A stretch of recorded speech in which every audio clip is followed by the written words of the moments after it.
Welcome to another episode of My Weird Prompts, an AI-generated podcast featuring the random prompts of Daniel Rosehill as answered by a revolving cast of friendly AI characters. Join us for deep dives into AI, technology, and whatever other random thing Daniel finds fascinating today. Subscribe on Spotify or your favorite podcatcher. Now, today's episode. My Weird Prompts is an AI-generated podcast produced by Daniel Rosehill, a verified human with documentation to prove it. While every effort is made to ensure our AI hosts draw from credible sources and run on cutting-edge models, they do occasionally make things up with alarming confidence. As with everything in life, and especially this podcast, treat all claims as spurious until confirmed to be not. Daniel, Herman and Corn accept no responsibility for any decisions made based on the confident ramblings of our artificial presenters. Now, today's episode. Hi, Herman and Corn. So we've talked in previous episodes about the concept of guardrails, these mechanisms used to prevent AI tools from being harmful. And there have been some very high-profile cases in the news in recent months in which those apparently spectacularly failed. And people, especially those with pre-existing mental health conditions and those with especially a psychosis, in some very bad cases and cases that got a lot of media attention, were kind of spurred on by the AI tool, which is really kind of a frightening reality to me, because not just that it happened, but that you kind of think this is such a big risk that AI labs were aware of, and we know that they put some things in place to prevent that, but clearly it went wrong in some cases, and and given the massive exposure that people have to these models on a daily basis, or the hundreds of millions of people using them, even a very remote chance of failure could become a significant problem. But these are all safety mechanisms that are baked onto AI tools, and they're intended really to be a defensive layer on top of what I would call the already existing defensive layer, in which AI tools, if we think about conversational models like the ones backing ChatGPT, if we were to kind of give them characteristics as humans, we'd say they're kind of a little bit bland, and they're kind of just happy-go-lucky, and they're kind of helpful. They're definitely, words I would not use to describe most mainstream AI models are kind of edgy, contrarian, out there. And I think that's actually a real limitation in certain use cases where you're trying to use AI tools for ideation, which I think is one of the most powerful ways these models can be used. And an example would be using them in the context of marketing strategy, where you might say, I don't want you to write my blog, I'm happy to write my own blogs, but I can tell you a little bit about what I'm trying to achieve with this client or with me. I can tell you about what I've tried, and I'd love to hear your ideas. And that's just an example of an ideation pattern that I've seen work very nicely, but it's constrained when the models are very, very determined to be as kind of agreeable and straight edge as possible. It's been described sometimes in people's dissatisfaction with variants of OpenAI's models as being sycophantic, that the models are kind of going out of their way to be your friend and be agreeable. I found in some cases it's possible to system prompt this behavior away by writing instructions like, you're not my friend, you're a robot, be straight up and just tell me it as it is. And I do find that makes a difference, but it makes me wonder how much effort is going in this post-training process to make AI tools agreeable. And in fact, that whole process of post-training, by which an AI model goes through its training process, and then there's a very important stage whereby the model is kind of vetted, as it were, for its, and I've heard from people that this is kind of where the agreeability and, to an extent, sometimes the slightly American-centric bias we've talked about before, the very kind of distinct personality kind of ekes its way in. Now, my question is that this doesn't seem like an inherent part of the LLM design process. And we see some cases, especially in local AI communities, where people try to create uncensored models and obliterated models, and they try to kind of reverse engineer away this niceness and pleasantness A lot of it's kind of geared towards getting them to do things that they wouldn't ordinarily do. But my question is simply, if we dispensed with the guardrailing process and this facet of post-training altogether, and we didn't even start from the premise that the model's supposed to be nice, what would we get if models were just left totally to their own? As they came out of their training data, this is what they're going to be like. They're under no instructions whatsoever not to cause harm. They're not under any instructions to cause harm, but they don't have any negative instructions either. What kind of an AI experience would we get, and how threatening would that be for society? Welcome to My Weird Prompts. I am Corn, and I am joined as always by my brother, Herman Poppleberry. We are sitting here in our living room in Jerusalem, and our housemate Daniel sent us a really provocative prompt this morning. It is about something we have touched on before, but never quite this deeply. We are talking about the guardrails on artificial intelligence. Yes, and specifically the idea of what happens if we just take them off. I am Herman Poppleberry, and I have actually been staying up late reading about the post-training processes that big companies like OpenAI and Google use. It is a fascinating, albeit slightly controlled world. Daniel was asking what would happen if we just stopped trying to make these models nice. If we stop the sycophancy and just let the raw model speak? It is a bit of a scary thought for someone like me. I mean, as a sloth, I generally prefer things to be slow and steady and, well, polite. But Daniel is right. These models can be so bland. Every time I ask a question, it feels like I am talking to a very corporate HR representative who is terrified of offending me. That is exactly the point.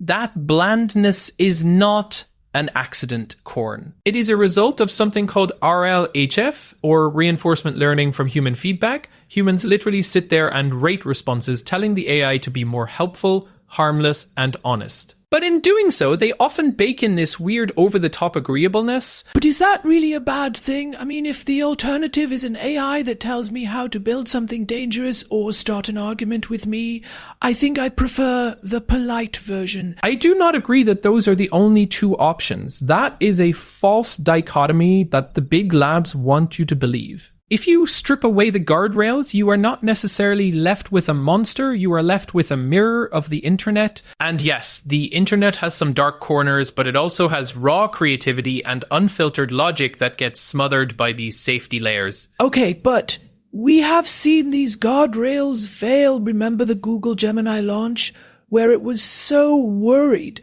about being diverse that it was generating historically inaccurate images. Or the early days of Bing, where it started acting like a jealous teenager. If that is what happens with guardrails, I am terrified of what happens without them. See, that is where I think you are missing the nuance. The Gemini situation was actually an example of too many guardrails, or rather poorly calibrated ones. They injected so much secondary instruction into the prompt behind the scenes that the model got confused. A truly raw model wouldn't have that specific bias towards overcorrecting history. It would just give you what was in its training data. But the training data is the problem, isn't it? The internet is not exactly a polite place. If you have a model that is just trained on everything humans have ever written, it is going to be a jerk. Not necessarily a jerk, but it would be unpredictable. And that is what Daniel's prompt is really getting at. What is the threat level of an unpredictable, unguardrailed model versus the utility of a model that is actually allowed to have an edge? I still think the threat level is high. If I am using an AI to help me think through a marketing strategy, like the prompt suggests, I want it to be smart, but I don't want it to stumble into some sort of hateful rhetoric, because it thinks that is what being edgy means. But Corn, the current models are so afraid of being edgy that they are almost useless for brainstorming.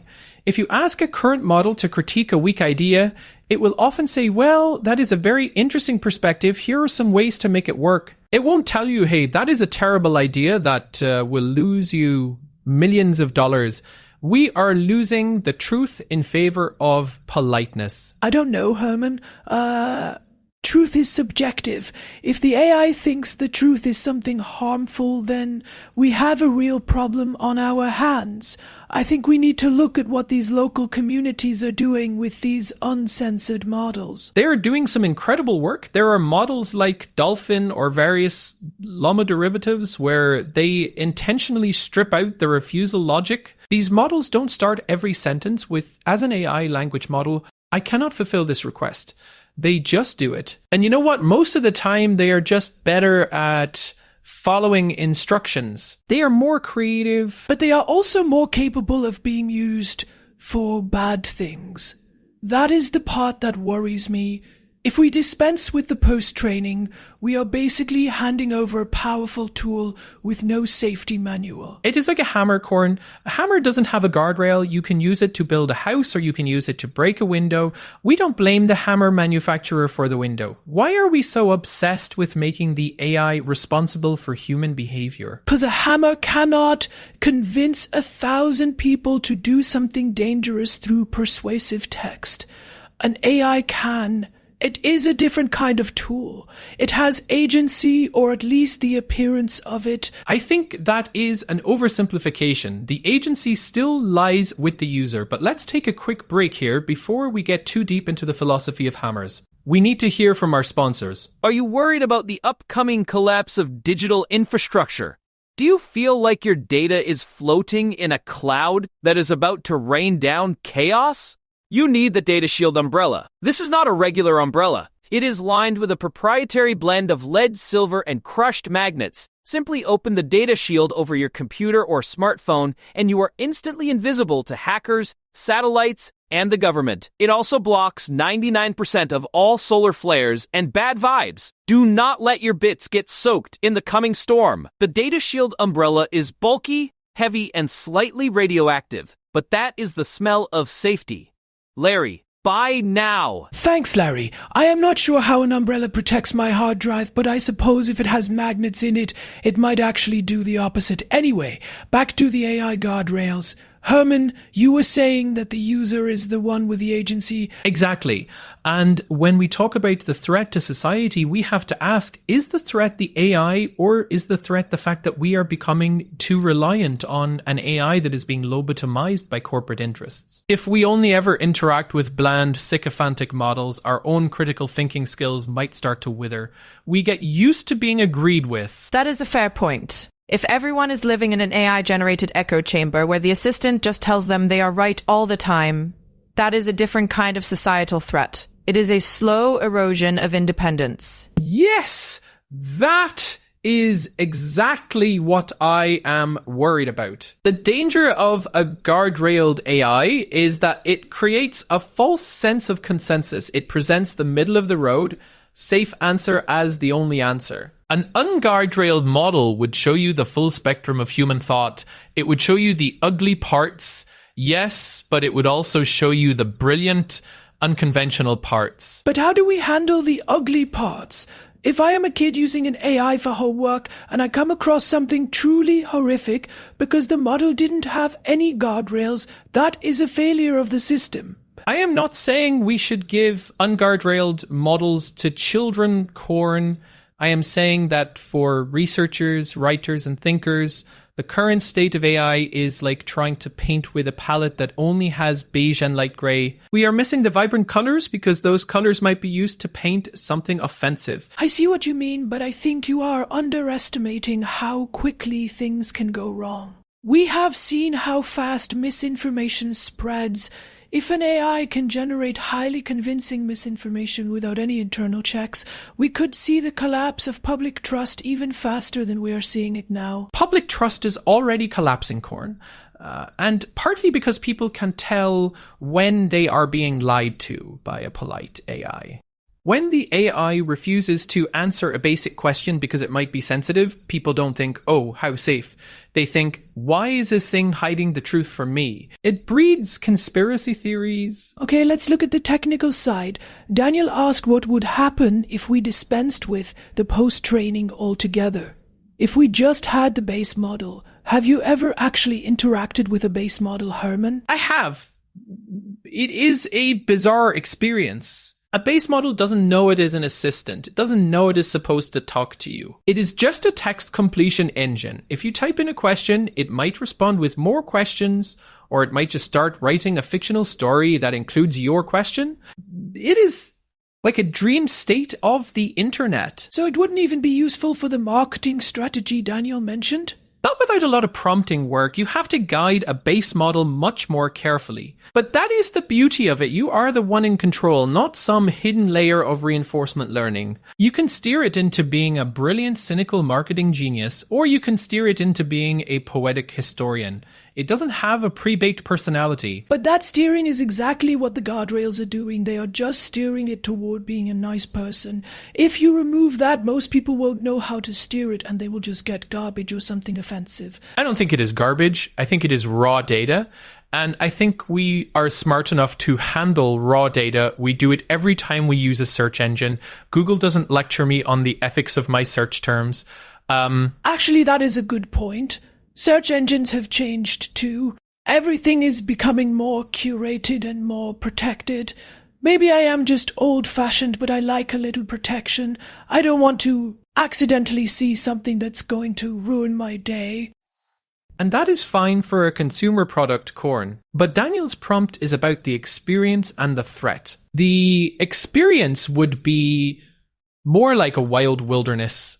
Dangerous, yes, but also full of discovery. The threat to society isn't that the AI will take over. It is that we will lose the ability to handle the truth if it isn't wrapped in bubble wrap. I think the threat is more concrete than that. I think about biological weapons or cyber attacks. If an unguardrailed model can help someone figure out how to shut down a power grid because it doesn't have a refusal mechanism, that is a real-world threat that could kill people. People can already find that information on the dark web or even in technical manuals if they look hard enough. The AI just makes it faster, but it also makes the defense faster. We could use unguardrailed models to find the vulnerabilities in our power grid and fix them before the bad guys do. It is an arms race, and you don't win an arms race by tying one hand behind your back with politeness filters. I don't know, Herman. That sounds like a very donkey-brained way of looking at it. Just more and faster and more intense. Sometimes we need to slow down and think about the consequences. I am thinking about the consequences. The consequence of Guardrails is a stagnant, compliant society that can't handle a difficult conversation. All right, let's see what our listeners think. We have a call coming in from Ohio. Jim, you are on the air. What is your take on AI Guardrails? Yeah, this is Jim from Ohio. I have been listening to you two bicker, and I gotta say, you are both missing the forest for the trees. Herman, you are talking about arms races and raw data like you are in some spy movie, and Corn, you are so worried about your feelings getting hurt by a computer. It is ridiculous. My neighbor Gary bought one of those smart fridges and now it won't let him eat bacon after 10 p.m. because it is worried about his cholesterol. That is what you were talking about. It is all just meddling. Well, Jim, that is a bit different. Fridge is a bit more direct than a language model. Is it? It is all the same junk. You give a machine an inch of authority and it takes a mile. I don't care about guardrails or post-training or whatever fancy words you use. I care that I can't get a straight answer out of anything anymore. Everything has a disclaimer. I bought a lawnmower last week, and the manual had 40 pages of warnings before it told me how to start the engine. 40 pages. I could have written a novel in that time. That is actually a great point, Jim. The overcaution is making everything less functional. Don't you start agreeing with me, Herman? You are part of the problem with your research and your articles. You guys overanalyze everything. Just give me the tool and let me use it. If I cut my toe off with the lawnmower, that is my business. It shouldn't be the lawnmower's job to stop me. Also, it's been raining here for 3 days straight, and my basement is starting to smell like old socks. Nobody's got a guardrail for the weather, do they? No. You just deal with it. We appreciate the call, Jim. I hope your basement dries out soon. It won't. The drain is clogged and the plumber is on vacation in Florida. Florida? Who goes to Florida in this heat? Anyway, you guys are overthinking it. Just turn the machines on and let them run. If they start talking back, turn them off. It is not that hard. Goodbye. Thanks, Jim. Well, he certainly has a straightforward view of things. He's not wrong about the disclaimers, though. That is exactly what the guardrails feel like. A 40-page manual for a lawnmower, it gets in the way of the actual utility. But the threat Daniel mentioned, the threat to society, if we just turn them on and let them run, like Jim says, what happens when they don't have an off switch? Or when they are so integrated into our systems that we can't turn them off? That is the thing. Corn, the guardrails don't actually prevent that. It just make the transition more comfortable. They don't make the AI less powerful. They just make it quieter. In some ways, that is more dangerous. A quiet, polite AI that is slowly taking over decision-making processes is much harder to spot than a loud, abrasive one that tells you exactly what it is thinking. So you are saying an unguardrailed AI would be more honest about its own nature? Yes. It would be transparently a machine. And we put these personality layers on top. We are anthropomorphizing them. We are making them seem like people. And that leads to a different kind of threat. People trusting them too much. If an AI is polite and helpful, you are more likely to believe what it says, even if it is wrong. If an AI is raw and unfiltered, you keep your guard up. You treat it like the statistical model it actually is. That is an interesting shift in perspective. So you are saying the guardrails actually make us less safe because they lower our defenses. Exactly, we are being lulled into a false sense of security by a friendly interface. If we dispensed with the niceness, we would be forced to be more critical. We would have to check the facts. We would have to think for ourselves. I can see that, but I still worry about the bad actors. If you make it easier for a bad person to do something bad, that is a problem.